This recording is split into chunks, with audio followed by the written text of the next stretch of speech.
وعلى آل إبراهيم إنك حميد مجيد. اللهم بارك على محمد وعلى آل محمد كما باركت على إبراهيم وعلى آل إبراهيم إنك حميد مجيد. محترم بزرگوں، دوستوں اور دینی ماں بہنوں، اللہ رب العزت کا بے انتہا احسان ہوا، کرم ہوا کہ اللہ رب العزت نے ایسی بامرکز مجلس میں ہمیں بیٹھنے کی توفیق عطا فرمائی۔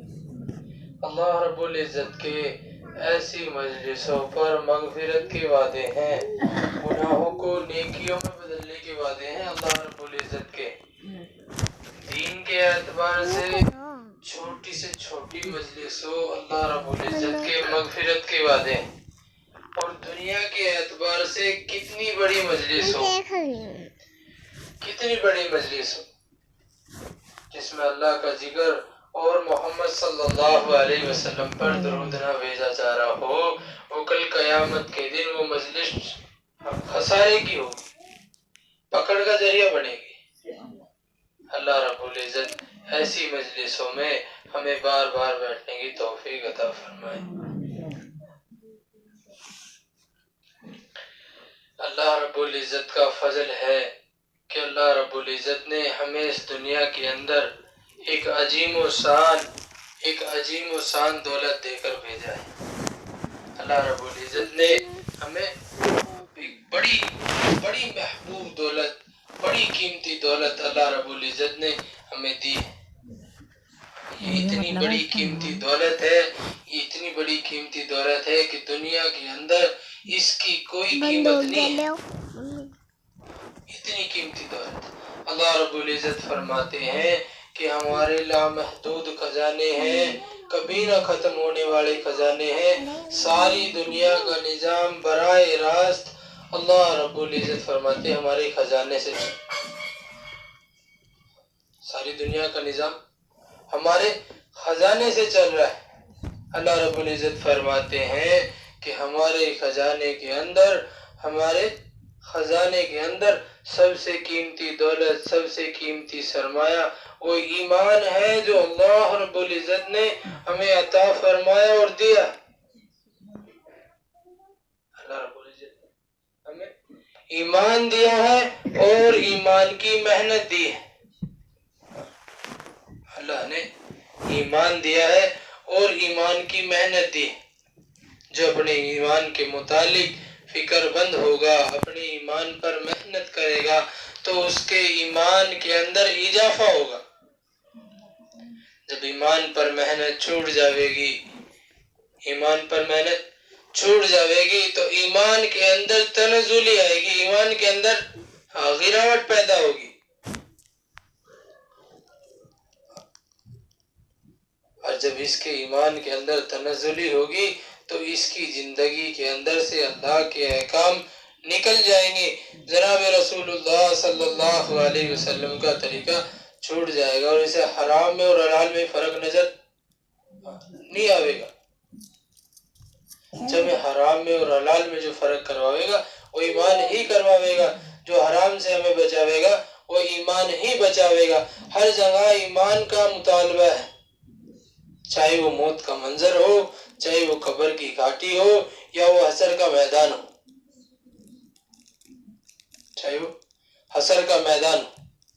ہاں، جب موت کا منظر ہوگا، اگر استقبال کرتے ہوئے فرشتے آئے تو کامیابی کی طرف ہے۔ اگر موت ایسے آئی کہ جیسے بھاگے ہوئے مجرم کو پکڑا جاتا ہے تو پھر ہلاکی ہے، ساری منزلوں میں پکڑا جاوے گا۔ اگر استقبال کیا فرشتوں نے تو پھر کامیاب ہو جائے گا۔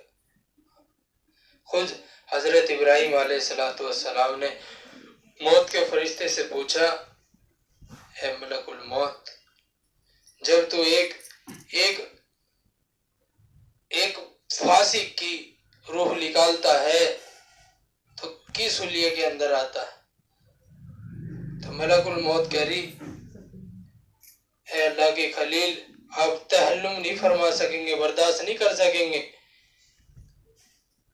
انہوں نے ضد کی، نہیں میں دیکھنا چاہتا ہوں، نہیں میں دیکھنا چاہتا ہوں۔ تو فرمایا کہ آپ چہرے کو پھیر لیجئے، اور ملک الموت اپنی شکل میں آیا، جس شکل میں ایک فاسق مرد عورت کی روح نکالتا ہے، اس حالت میں آیا اور کہا کہ میری طرف جو ہے چہرہ پھیر۔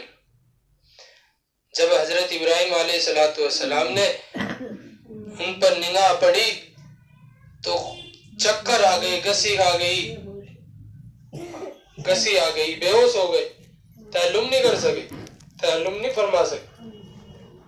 ایسا بھیانک چہرہ کہ بڑے بڑے اس کے بال، آنکھوں سے آنکھ کی لپٹے، بڑا سخت مزاج۔ تھوڑی دیر میں فاقہ ہوا، اٹھے تو کہا اب تو جو ہے کسی نیک بندے کی روح جیسے نکالتا ہے، جس حالت پر آتا ہے اس حالت کو بھی مجھے بتا دے۔ انہوں نے چہرہ پھیرا، چہرہ پھیرنے کے بعد فرشتہ اپنی حالت کے اندر آیا، جیسے کسی فرما بردار بندے کی روح نکالتا ہے۔ سفید لباس، خوبصورت چہرہ، خوبصورت چہرہ۔ تو حضرت ابراہیم علیہ السلام نے فرمایا اگر آگے کا بھی کوئی معاملہ نہ ہو تو یہ انسان کے لیے یہی کافی ہے۔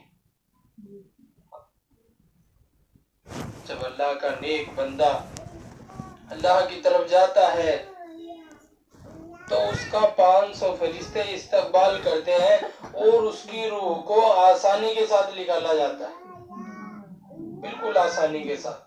ایسے روح کو نکال لیا جاتا ہے جیسے جو ہے آٹے میں سے بال کو نکال لیا جاتا ہے۔ اور جب ایک فاسق بندہ، اللہ کا نافرمان، اللہ کے حکموں کو چھوڑ کے زندگی گزارنے والا، نبی کے طریقے کو چھوڑ کر زندگی گزارنے والا، جب اس دنیا سے جاتا ہے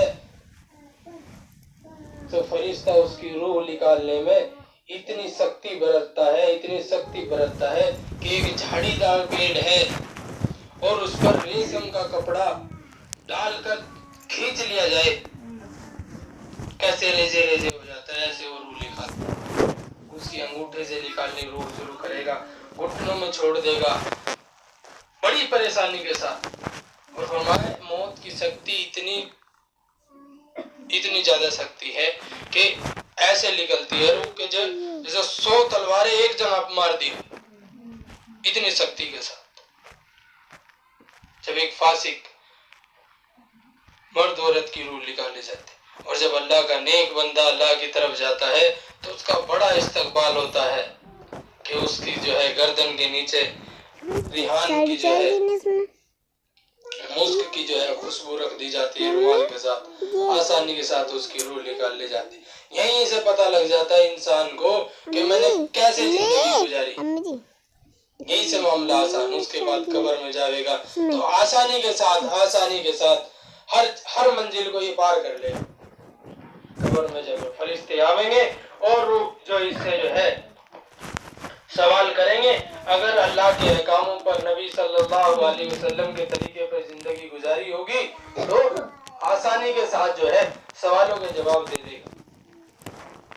فرشتہ سوال کرے گا، منکر نکیر آئیں گے قبر کے اندر، سوال کریں گے من ربک، تیرا رب کون ہے؟ اگر اللہ کے حکموں پہ زندگی گزاری ہوگی تو کہہ دے گا میرا رب تو اللہ۔ ما دینوں کا، تیرا دین کیا؟ اگر دین کے مطابق زندگی گزاری ہوگی تو کہہ دے گا میرا دین تو اسلام ہے۔ زبان کا معاملہ نہیں چلے گا، کوئی آدمی یہ سوچے، کوئی عورت یہ سوچے اگر میں جو ہے خوب رٹے مار کر اس دنیا سے چلا جاؤں، خوب یاد کر کے چلا جاؤں اور فٹافٹ جو ہے سوالوں کے جواب دے دوں گا، یہ سوالوں کا جواب دے دوں گی؟ ایسا نہیں ہوگا. زبان کا معاملہ نہیں چلے گا، معاملہ دل کا چلے گا. دل کے اندر جو ہوگا وہ لکھ لے گا. اگر نبی کے طریقے پہ زندگی گزاری ہے، اللہ کے احکاموں پر زندگی گزاری ہے، اور تو اللہ لکھ لیں گے دل سے. جس چیز پر عمل کیا ہوگا وہی لکھ لے گا دل کے اندر. تیسرا سوال کریں گے کہ یہ نبی، تیرے نبی کون ہے؟ چہرہ دکھایا جائے گا. ان شخص کے بارے میں تمہاری کیا رائے؟ جس نے نبی کے طریقے پہ زندگی گزاری، وہ کہتے ہیں کہ تو میرے نبی جناب رسول اللہ صلی اللہ علیہ وسلم. بتایا نا میں نے کہ دل کا جو ہے آنکھوں کا معاملہ یا زبان کا معاملہ نہیں چلے گا. جب ابو جہل کے سامنے، ملعون کے سامنے اللہ کے نبی کے چہرے کو دکھایا جائے گا تو انکار کر دے گا، میں نہیں جانتا کون شخص ہے، میں نہیں جانتا. حالانکہ تکلیفیں دینے والوں میں تھا. اللہ کے نبی کو تکلیفیں دینے والوں میں تھا، پر وہ پہچاننے سے انکار کر دے گا کیونکہ وہاں معاملہ دل کا چلے گا. جیسے اس نے عمل کیا ہوگا ایسا معاملہ چلے گا. تو محترم خواتین حضرات، جو اللہ نے ہمیں یہ موقع دیا ہے، اس موقع کو غنیمت سمجھے. اللہ نے یہ وقت دیا ہے، یہ وقت بڑا قیمتی ہے، یہ وقت بہت قیمتی ہے. اللہ نے ہمیں جس حال کے اندر رکھا ہے اس حال میں اللہ رب العزت کا ہمیں شکر ادا کرنا ہے. اللہ تیرا احسان ہے، تو نے مجھے اس حال میں رکھا. ایک پڑوس کے ملک کے بڑے دیگر ظالم پیروں کے پیر مولانا نقشبندی صاحب، واقعہ لکھا انہوں نے کہ ایک عورت ہے اللہ کے گھر کا طواف کر رہی ہے. طواف کرتے ہوئے کہہ رہی ہے کہ اللہ میں تیرے سے اس حال میں بھی خوش ہوں. اے اللہ میں تو تیرے سے اس حال میں بھی خوش ہوں. وقت کے بزرگ نے پوچھا، اے بیٹی ایسا کیا تیرے ساتھ معاملہ ہوا جو تو اللہ کو یہ کہہ رہی ہے کہ اے اللہ میں تیرے سے اس حال میں بھی خوش ہوں. انہوں نے اپنے طواف کو مکمل کر اس بزرگ سے گفتگو کی. اللہ کے بندے، میرے یہاں میرا ایک شوہر تھا، میرے 3 بچے تھے، ہم اپنے گھر میں رہتے تھے. ہمارے یہاں ایک دن مہمان آئے تو ہم نے ان کی خدمت میں، ان کے استقبال میں، ہمارے یہاں ایک بکری تھی، ہم نے ان کے استقبال میں بکری کو ذبح کیا اور ان کو کھلایا پلایا. جب ان کے ابا نے اس بکری کو ذبح کیا تو میرے بڑے لڑکے نے دیکھا کہ اس کے ابا نے کیسے بکری کو ذبح کیا. تو ان کے جانے کے بعد بڑے والا بچہ بولتا ہے چھوٹے والے بچے کو کہ پتا تجھے آج ابو نے کیسے بکری کو ذبح کیا؟ چھوٹے والا بچہ بولا مجھے تو نہیں پتا کیسے ابو نے ذبح کیا بکری، آجا میں تجھے بتاتا ہوں. وہ بڑے والے بچے نے چھری اٹھائی اور اس کی گردن پر چلا دی. جیسے اس کی گردن پہ چھری چلائی اس کی چیخ نکل گئی. جیسے اس کی چیخ نکلی اس کی والدہ دوڑی ہوئی آئی اور اس نے دیکھا کہ چھوٹا بچہ جو بیچ کا بچہ تھا وہ جو ہے پڑا ہوا ہے. اور جیسے انہیں بڑے والے بچے نے دیکھی تو گھبرا گیا اور گھبرا کے گھر سے باہر نکل کر بھاگ گیا.